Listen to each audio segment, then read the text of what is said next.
Bonjour, ici le Ventilo du futur. Cet épisode de Climax consacré à Charlie Kaufman, malheureusement, est un petit peu flou. Petit problème technique dont je me suis aperçu qu'au montage. J'espère que ça ne gênera pas trop votre expérience, et je vous souhaite déjà un bon épisode. Do I have an original thought in my head? My bald head. Maybe if I were happier, my hair wouldn't be falling out. Life is short. I need to make the most of it. Today's the first day of the rest of my life. Shut up! Okay? Let's really try today to solve our camera problems. Keep between take time at an absolute minimum. These masks are really hot. Folks, you better heed that advice. Okay? Heed that advice. Stand by for picture. A little bit further. Ready. We're ready, yeah. All on combatants, please clear. You're in the eye line. Can you please get off the stage? Yeah, just bring in the 6-footer. What am I doing here? Why did I bother to come here today? Nobody even seems to know my name. I've been on this planet for 40 years, and I'm no closer to understanding a single thing. Why am I here? How did I get here? Bonjour à toutes et à tous, et bienvenue sur la chaîne Projet Ventilo. Aujourd'hui, on va analyser le travail d'un scénariste et réalisateur au nom pas très connu, mais qui pourtant est derrière des films à succès comme Dans la peau de John Malkovich, ou Eternal Sunshine of the Spotless Mind, ou encore Confession d'un homme dangereux. Et pourtant, si je vous dis son nom, ça risque pas d'évoquer grand chose à pas mal de gens. C'est donc le travail d'une star invisible et presque inconnue qu'on va aborder aujourd'hui. J'ai nommé Charlie Kaufman.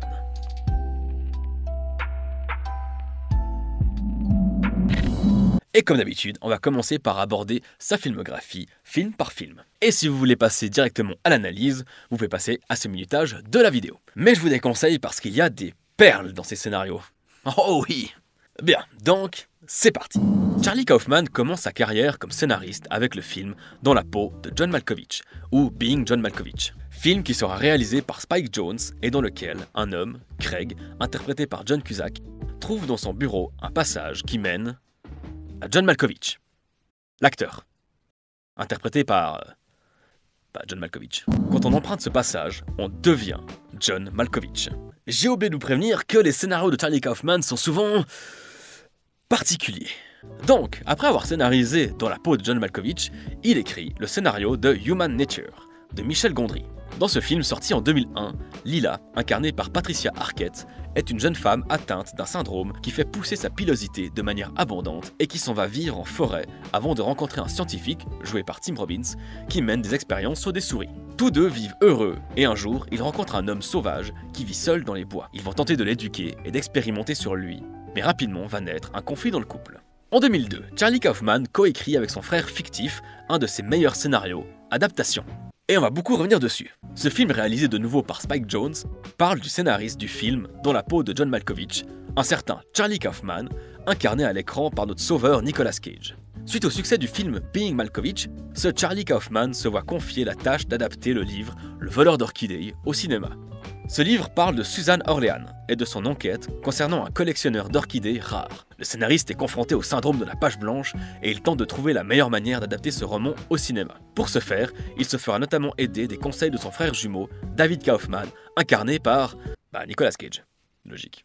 Toujours en 2002, Charlie Kaufman écrit le scénario de Confession d'un homme dangereux, premier film réalisé par George Clooney. Ce film relate la véritable histoire de Chuck Barris, un animateur de jeux télévisés, agent secret de la CIA et tueur à gages. Non mais, même quand il s'inspire de faits réels, y a rien qui va dans sa filmographie. 2 ans plus tard, il scénarise l'une de ses œuvres les plus connues, Eternal Sunshine of the Spotless Mind, de Michel Gondry. Dans ce film, Joel et Clementine, incarnés par Jim Carrey et Kate Winslet, vivent une histoire d'amour parfaite, jusqu'au jour où Clementine ne reconnaît plus Joel. Ce dernier, anéanti, mène l'enquête et découvre que sa femme a fait appel à un certain Dr Mierzwark pour faire effacer sa mémoire. Au fond du trou, Joel demande également à se faire retirer ses souvenirs. Il vivra alors l'expérience en direct, sa mémoire s'effaçant. Il mélange ses souvenirs et ce qu'il pense dans un flot d'imagerie oscillant entre réel et imaginaire. En 2008, Charlie Kaufman réalise son premier film, Synecdoche New York, ou Synecdoche New York. L'histoire nous présente Callan Cotard, porté à l'écran par le regretté Philip Seymour Hoffman, un metteur en scène en train de monter une nouvelle pièce. Dans cette célébration de l'ordinaire, en tout cas c'est ainsi qu'il en parle, il veut créer une pièce qui représente le monde qui l'entoure. Il rassemble donc des centaines de comédiens dans un immense entrepôt où sera construit une immense maquette de New York. Et c'est donc dans cette gigantesque représentation de New York qu'ils doivent tous jouer une vie ordinaire. A savoir que cette maquette, c'est une représentation en entier de New York. Il y a donc dans cette représentation de New York un entrepôt dans lequel il y a une maquette représentant en entier New York. Et donc, dans cet entrepôt où il y a une maquette qui représente en entier New York, il y a un entrepôt dans lequel il y a une représentation entière de New York. Et donc, en 2015, Charlie Kaufman écrit et co-réalise avec Duke Johnson Anomalisa, un film en stop-motion qui nous raconte l'histoire de Michael Stone, un écrivain à succès qui a écrit le livre « Comment puis-je vous aider à les aider ?» En apparence, tout semble aller pour le mieux pour Michael Stone, mais c'est en vérité un homme triste, esseulé et fatigué par la routine de sa vie. C'est alors qu'il rencontre Lisa, une femme prétendument banale, entre guillemets, mais qui, pour lui, pourrait être l'amour de sa vie. Enfin, 2020 sort sur Netflix Je veux juste en finir, ou I'm Thinking of Ending Things, film dont j'ai déjà pu parler 2 fois sur la chaîne. Une fois dans une filmopsie où on décortiquait le scénario, une autre fois pour parler de l'adaptation du roman de Ian Reid. Dans ce film difficilement descriptible, Jake emmène sa copine rencontrer ses parents. L'ambiance de la soirée dégringole en cauchemar, mélangeant passé, présent et futur, le tout dans une atmosphère particulièrement étrange et oppressante. Bien, voilà une bonne chose de faite. Et juste avant qu'on se lance dans l'analyse, il faut savoir que Charlie Kaufman a également écrit un bouquin en 2020, Endkind. Et j'ai essayé de le lire, j'ai tenu quand même 200 pages, mais il en restait encore 600 derrière et j'arrivais pas à accrocher. Mais on va quand même revenir dessus de temps en temps pour certains aspects de l'analyse. Et c'est une très bonne transition pour commencer l'analyse de l'œuvre de Charlie Kaufman. Parce que autant j'ai beaucoup aimé mes premiers pas dans son œuvre avec I'm Thinking of Ending Things ou Adaptation, autant j'ai vraiment pas aimé tous ces films. Mais ça n'empêche pas qu'on peut rendre l'analyse intéressante. En tout cas, j'espère. Parce que oui, vous vous en serez rendu compte avec mon résumé, les scénarios de Charlie Kaufman sont particuliers au mieux, absurdes ou complètement barrés. Mais on peut en ressortir quelques thèmes tout au long de sa filmographie. Et c'est ça qui va nous permettre d'analyser son œuvre. Première chose à savoir, Charlie Kaufman, c'est un grand timide. C'est quelqu'un qui a beaucoup de peine à s'exprimer en public. Et comme David Lynch, c'est un scénariste qui refuse de donner de véritables explications sur ses films. Il va beaucoup parler de ses thèmes de prédilection en général, et il va s'exprimer sur le ressenti de ses films, mais il va très peu s'attarder sur la signification de telle ou telle œuvre. Et tout simplement parce que parfois, il n'y en a pas. Dans une conférence donnée au GIF en 2021, il expliquait que parfois, il part simplement d'une idée absurde et sans chercher à faire une quelconque métaphore. Il regarde les conséquences que peut avoir cette idée. Par exemple, dans la peau de John Malkovich, il y a cette simple idée de vouloir être quelqu'un d'autre, de vouloir sortir de sa routine de personne ordinaire et d'incarner véritablement une star de cinéma. Et si cette possibilité existait? Et si il y avait un passage qui mène jusqu'au corps de John Malkovich? Quelles en seraient les conséquences? Alors du coup, des fois c'est simplement une idée comme ça balancée et puis on observe les conséquences que ça peut avoir. Mais d'autres fois, il y a quand même des thèmes particulièrement récurrents. Et juste avant, je parlais de la volonté de vouloir quitter la routine d'une vie ordinaire, vivre des aventures plus extraordinaires. Et je pense que c'est là l'un des thèmes primordiaux de l'œuvre de Charlie Kaufman. Les gens normaux et leur existence ordinaire. Charlie Kaufman, très souvent, parle des gens normaux. Il les met en avant, il leur rend honneur. Les premiers rôles des films qu'il réalise sont rarement des hommes et des femmes qui obéissent au canon de beauté auquel l'industrie du cinéma a pu nous habituer. Un passage dans Anomalisa confirme cette impression. Lisa, cette femme qui pourrait être considérée comme banale par la masse, peu attirante, déclare « Les gens s'intéressent toujours à ma copine ». Car sa copine, elle, bien que ça soit une marionnette, représente les gens beaux comme on les voit dans les médias. Ces personnes soi-disant parfaites qui ne sont choisies et mises en avant uniquement pour nous faire, nous sentir inférieurs à eux, dévalorisés. Eux sont les stars. Nous ne sommes rien tant que nous ne sommes pas comme eux. Eux sont les premiers rôles. Nous ne sommes que les figurants. Mais dans les films de Charlie Kaufman, il n'y a pas de figurants. Enfin si, techniquement il y a des figurants, mais enfin... Chaque vie, aussi ordinaire soit-elle, est une histoire extraordinaire potentielle. Et dans cette vie ordinaire, la routine s'écoule lentement, à tel point qu'elle devient parfois exacerbante. Et le temps s'écoulant, la mort approche, et on se met à regretter le temps passé. C'est le cas dans Synecdoche, New York, où Cadden arrive au bout de sa vie et décide littéralement de recréer un univers dans lequel des événements plus palpitants se dérouleraient. Des événements plus dramatiques, au sens théâtral du terme, comme si ça allait rendre cette vie passée meilleure. Même chose dans Anomalisa, ou encore dans Eternal Sunshine of the Spotless Mind, où les souvenirs d'une relation amoureuse sont revécus.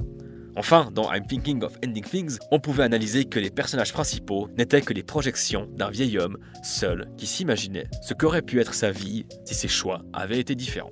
Et c'est également dans ce film que j'ai pu décortiquer pour la première fois le côté très méta de Charlie Kaufman. Ça m'avait sauté aux yeux quand les deux personnages principaux, qui sont censés être la même personne, sont incarnés par un acteur et une actrice qui portent presque le même prénom. Jesse Plemons et Jessie Buckley.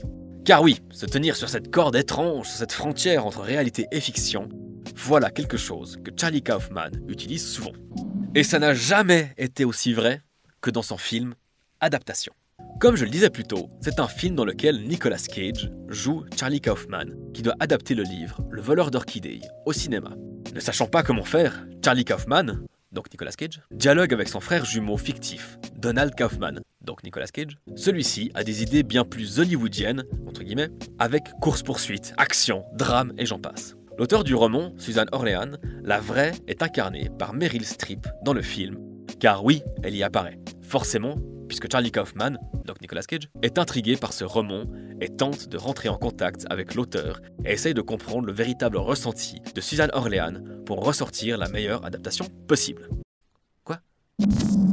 Bref, c'est donc une histoire qui joue constamment entre la réalité et la fiction et qui parle avant tout du travail d'adaptation d'une œuvre vers un autre format. Forcément, c'est un sujet qui me passionne pas mal, en témoignent ces quelques vidéos de ma chaîne. Et ce côté méta se retrouve également avec le film Dans la peau de John Malkovich, ou encore dans I'm Thinking of Ending Things, puisque dans le roman, un peu moins dans le film, les personnages finissent par être conscients d'être des personnages fictifs. Et je pourrais même ajouter à cette liste le livre Endkind. Parce que oui, même si je ne l'ai pas terminé, j'ai quand même retrouvé tous les thèmes de Charlie Kaufman. Alors je vous fais un rapide résumé de l'histoire que j'ai pu lire. On suit un critique de cinéma nommé B. Rosenberg qui rencontre... Pardon. Qui rencontre un vieil homme qui a réalisé un film en stop motion qui dure 3 mois. 3 mois. 3 mois. Non, posez pas de questions. Persuadé d'être devant le film le plus extraordinaire du cinéma et son réalisateur venant de mourir dans l'anonymat le plus total, B. Rosenberg emporte les bobines du film afin de faire découvrir au monde le talent de cet homme, avant de finalement les faire brûler dans un incendie. Et je disais donc que ce livre embrasse complètement le côté méta de Charlie Kaufman, et c'est d'autant plus vrai quand le cinéma a une place prépondérante dans l'histoire. Encore plus quand le personnage principal parle à plusieurs reprises des scénarios inutilement compliqués et absurdes d'un certain Charlie Kaufman. Oui, décidément, Charlie Kaufman s'invite souvent lui-même dans ses récits. Mais c'est jamais fait pour qu'il soit dépeint de manière positive. C'est comme s'il avait une piètre image de lui-même. C'est quelque chose qu'on retrouve beaucoup dans le film Adaptation. Encore lui. I'm a walking cliché. I really need to go to the doctor, have my leg checked. There's something wrong. A bump. The dentist called again. I'm way overdue. If I stopped putting things off, I would be happier. All I do is sit on my fat ass. If my ass wasn't fat, I would be happier. I wouldn't have to wear these shirts with the tails out all the time. Like that's fooling anyone. Fat ass. I should start jogging again. 5 miles a day. Really do it this time. Maybe rock climbing. I need to turn my life around. What do I need to do? I need to fall in love. I need to have a girlfriend. I need to read more, improve myself. What if I'm impressing something? What if I'm insurance? I can speak Chinese. I can scream, I can speak Chinese. I can see about. That'd be cool. I should get my haircut short. Stop trying for myself. Everyone else thinking I have full hair. Dans cet extrait que je viens de vous montrer, on retrouve autre chose de très récurrent dans l'œuvre de Kaufman. Ce sont les pensées des personnages qui s'envolent et ne s'arrêtent jamais. Ces mots qui défilent dans nos pensées et qui ne s'arrêtent pas, car on est toujours en train de réfléchir, de penser, et ces mots quittent notre corps, s'envolent et parfois prennent forme dans nos imaginaires. C'est quelque chose qu'on retrouve dans plusieurs de ses œuvres et même dans son livre. Et pourtant, voilà l'avis de Charlie Kaufman sur le procédé de la voix off. God help you if you use voiceover in your work, my friends. God help you. It's flaccid, sloppy writing. Any idiot can write voiceover narration to explain the thoughts of a character. Okay, that's it. 1 hour for lunch. Charlie Kaufman, c'est donc un homme plein de contradictions et qui en est conscient. Raison de plus pour que ses pensées n'arrêtent pas de s'entrechoquer et qu'elles finissent par devenir des pavés qui semblent ne jamais s'arrêter. Les mots qui quittent le corps pour aller ailleurs, comme une âme laissant un tas de chair immobile derrière eux, comme un pantin désarticulé. D'ailleurs, j'aimerais revenir sur un autre thème qui revient souvent dans l'œuvre de Kaufman, les marionnettes.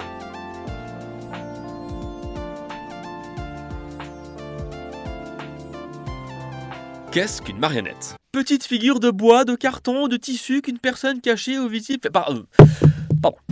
Une marionnette, c'est un outil qui permet de raconter des histoires. Des histoires extraordinaires, encore plus facilement qu'au cinéma ou qu'au théâtre. Une marionnette permet d'exagérer les voix sans pour autant déformer les traits du visage. Une marionnette permet également de se libérer des contraintes de la physique pour présenter des actions complètement absurdes, tout en restant crédible pour l'audience.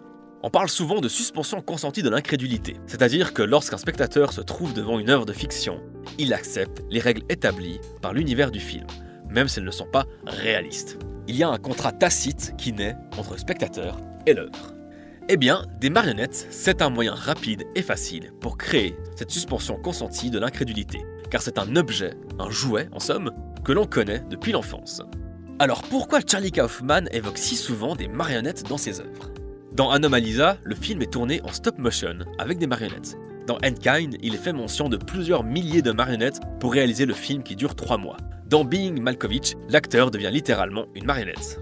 En fait, je pense qu'avec ce procédé, on retrouve cette notion d'une vie ordinaire qui se veut être extraordinaire. Les aventures vécues et racontées par le médium de la marionnette ou du pantin seront loufoques, exagérées, absurdes, en somme, extraordinaires. La marionnette permet également de créer une dissociation entre le marionnettiste et son pantin. Il n'y a qu'à voir les ventriloques qui utilisent leurs talons pour faire dire des choses affreuses, et pourtant souvent vraies, à leurs marionnettes. On pardonne ainsi plus facilement ce qui est dit et ce qui est fait, puisque ce n'est pas le marionnettiste qui dit ou fait ces choses. Ainsi, représenter des vies banales, comme dans Anomalisa, avec comme outil les marionnettes, permet de rejoindre ce qu'on a dit un peu plus tôt. Toutes les vies sont extraordinaires à leur manière. Dans Being John Malkovich, même les trucs les plus banals, comme aller aux toilettes, deviennent fantastiques dès qu'il s'agit de John Malkovich. Alors que sa routine, des fois, elle est aussi chiante que la nôtre. Et pourtant, ce n'est pas ce que dit Kaufman à travers son œuvre. Il dit que chaque vie, aussi ordinaire soit-elle, peut être extraordinaire. Et quand on interprète et joue avec une marionnette, le marionnettiste se dissocie du pantin. Il cède son être à l'interprétation. Il devient invisible. Invisible. Voilà quelque chose qui définit très bien Charlie Kaufman.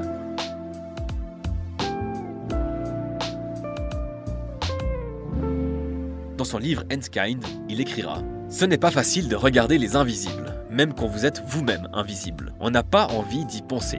Il vaut mieux regarder les visibles. Les invisibles sont des spectateurs pour les visibles.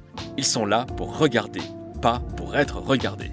Même s'il ne considère pas qu'être invisible, c'est un défaut, qu'on se le dise. Au contraire, car pour lui, toutes les vies, visibles comme les invisibles, valent la peine. » Follow? Good. Anyone else? Sure. What if a writer is attempting to create a story where nothing much happens, where people don't change, they don't have any epiphanies, they struggle and are frustrated and nothing is resolved? More a reflection of the real world. Real fucking world. First of all, you write a screenplay without conflict or crisis, you'll bore your audience to tears. Secondly, nothing happens in the world? Are you out of your fucking mind? People are murdered every day. There's genocide, war, corruption. Every fucking day, somewhere in the world, somebody sacrifices his life to save somebody else. Every fucking day, someone somewhere takes a conscious decision to destroy someone else. People find love, people lose it. For Christ's sake, a child watches a mother beaten to death on the steps of a church. Someone goes hungry. Somebody else betrays his best friend for a woman. If you can't find that stuff in life, then you, my friend, don't know crap about life. And why the fuck are you wasting my 2 precious hours with your movie? Okay, thanks. Il y a des histoires extraordinaires, vraies et fictionnelles, partout, car tout le monde est important. Et Charlie Kaufman aime parler de ces histoires-là. Et parfois, il est possible, même inconsciemment, que lui souhaite être davantage visible. Et dans tous les cas, toutes les vies ont quelque chose à raconter. Ça, c'est plutôt cool, non? Ouais. Bien, j'espère que cette vidéo vous aura plu. Comme je vous l'ai dit, il y a plusieurs sujets et plusieurs films que j'ai pas vraiment évoqués, notamment Human Nature et Confession d'un homme dangereux. Je vous invite à les voir si vous voulez, mais c'est des films qui sont intéressants par des aspects et pas passionnants par d'autres. Aussi, il y a un autre sujet qui revient souvent dans l'œuvre de Kaufman, c'est le sexe. la bête,